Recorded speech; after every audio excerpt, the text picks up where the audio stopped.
بسم اللہ الرحمن الرحیم۔ جہاں تک اس کے فضائل و فوائد کا تعلق ہے تو ایک فائدہ اس کا بڑا زبردست یہ ہے کہ اگر آپ مستجاب الدعوات بننا چاہتے ہیں کہ میں ایسا ہو جاؤں کہ اللہ میری ہر دعا قبول کیا کرے، اور مستجاب الدعوات بننا یہ اللہ تبارک و تعالیٰ کے ولیوں کا ایک بہت بڑا منصب ہے، اللہ کسی کو اس کو نوازتے ہیں، تو رحیمیت کے اندر یہ شان موجود ہے کہ یہ آپ کو مستجاب الدعوات بنا سکتا ہے۔ سبحان اللہ۔ ہاں، اس کا طریقہ یہ ہے کہ روزانہ 1000 مرتبہ کسی ایک نماز کے بعد روزانہ 1000 مرتبہ اس کا ورد کرنا ہے، یا رحیم ہوں یا رحیم ہوں یا رحیم ہوں۔ اول آخر جو ہے 11 مرتبہ درود شریف پڑھ لیں، درود ابراہیمی، اور 1000 مرتبہ کو روز کا ورد کریں یا رحیموں کا، تو اللہ تبارک و تعالیٰ 90 دن کی لمٹ رکھیں کہ 90 ڈیز میں نے کرنا ہے، اللہ تبارک و تعالیٰ کی نظر کرم پڑ گئی، اس کی رحیمیت ظاہر ہو گئی تو آپ کو مستجاب الدعوات بنا دے گا۔ پھر آپ اپنے لیے اور غیروں کے لیے جس کے لیے دعا کریں گے اللہ تبارک و تعالیٰ اس کو شرف قبول بخشیں گے۔ یہ زبردست فائدہ ہے، کتنا عظیم تحفہ ہے۔ عظیم تحفہ یہ۔ اور دوسرا فائدہ اس کے اندر جو ہے تسخیر خلق، یعنی مخلوق آپ سے محبت کرے، آپ پر مہربان ہو جائے، اس کی اس میں بڑی تاثیر ہے کہ فجر کی نماز کے بعد روزانہ 101 مرتبہ، بس کوئی زیادہ نہیں، 101 مرتبہ روز آپ نے اس کا ورد کرنا ہے۔ 2 منٹ کی بات بھی نہیں، 2 منٹ کی بات بھی نہیں ہے، پڑھ کے اپنے اوپر دم کر لینا ہے اور اللہ سے دعا کر لینی ہے۔ اس سے 2 فائدے ہوں گے، ایک تو اللہ تبارک و تعالیٰ کی رحیمیت ظاہر ہو کر آپ پر نچھاور ہوگی، اور پھر اللہ مخلوق کی نظر میں آپ کو محبوب کر دیں گے،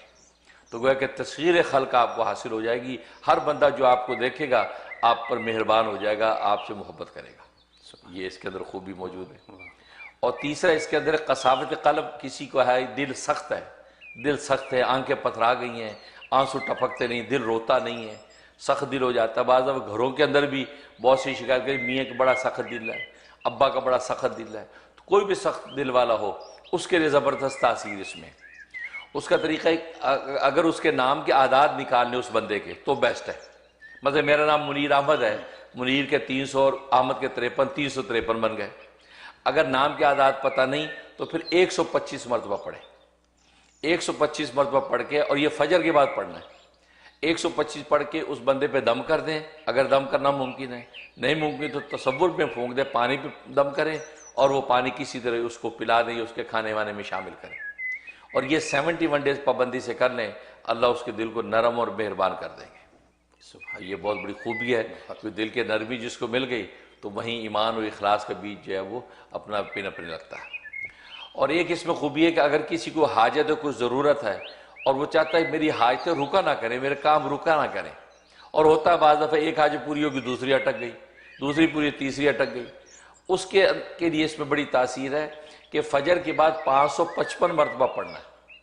555 مرتبہ پڑھ کے اپنی جو حاجت سامنے اس کی نیت کر لیں، اور جو سامنے نہیں ہے، یا اللہ تیرے علم میں کیا کیا پیش آنے والی ہیں سب کی نیت کر کے میں دعا کرتا ہوں، تو اللہ تبارک و تعالیٰ آپ کو ہر حاجت سے غنی کر دیں گے، مطلب کوئی حاجت آپ کی رکے گی نہیں، اپنے وقت پہ پوری ہو جائے گی۔ سبحان اللہ، سبحان اللہ، یہ زبردست تاثیر کیا نسخہ ہے، بہترین، کیونکہ رحیمیت کی عجیب رحیمیت ہے کہ اللہ تبارک و تعالیٰ کیسے اہل اسلام پہ ظاہر کرتے ہیں۔ اور ایک اس کا فائدہ یہ کہ انسان جو ہے یہ چاہتا ہے کہ زندگی کے اندر کوئی ناگواریاں پیش نہ آئیں، نہ خاندان میں، نہ بیوی بچوں میں، نہ عام ماحول میں، دفتر میں، ادھر ادھر کوئی ناگواریاں پیش نہ آئیں، تو اس اسم کو یا تو کثرت سے پڑھے، یا رحیمو یا رحیمو، ہر وقت اس کا ورد رکھے، اور یا یہ کہ روزانہ 101 مرتبہ کسی ایک نماز کے بعد پڑھ کے اپنے اوپر دم کر دیا کرے، انشاءاللہ کسی قسم کی جو ہے ناگواریاں پیش نہیں آئیں گی۔ یا بس اوقات انسان دفتر سے چلتا ہے، سوچتے یار میں گھر جا رہا ہوں، گھر میں کوئی ایسے ناگوار حالات نظر نہ آئیں، دل خوش ہو جائے گھر میں انٹر ہو کر،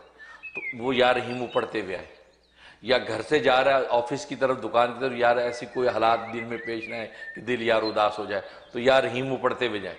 انشاءاللہ وہاں بھی خوش باش رہے گا، اور گھر میں آئے تو گھر میں بھی خوشحالی دیکھے گا۔ تو بتا یہ اس کے اندر یہ خوبی موجود ہے۔ اور ایک یہ ہے کہ الرحمن و الرحیم، یہ 2 نام، ان 2 ناموں کا کثرت سے ورد کرتے رہے تو اللہ تبارک و تعالی اس شخص کو ہر وقت اپنی رحمت کے سائے میں رکھے گا، اور جب اللہ اپنی رحمت کے سائے میں رکھے گا تو پھر آپ سمجھ سکتے ہیں دین دنیا کے سارے کام آپ کے کس طرح ہوتے چلے جائیں گے، بس پھر تو کوئی رکاوٹ آنے کی اندیشہ ہی نہیں۔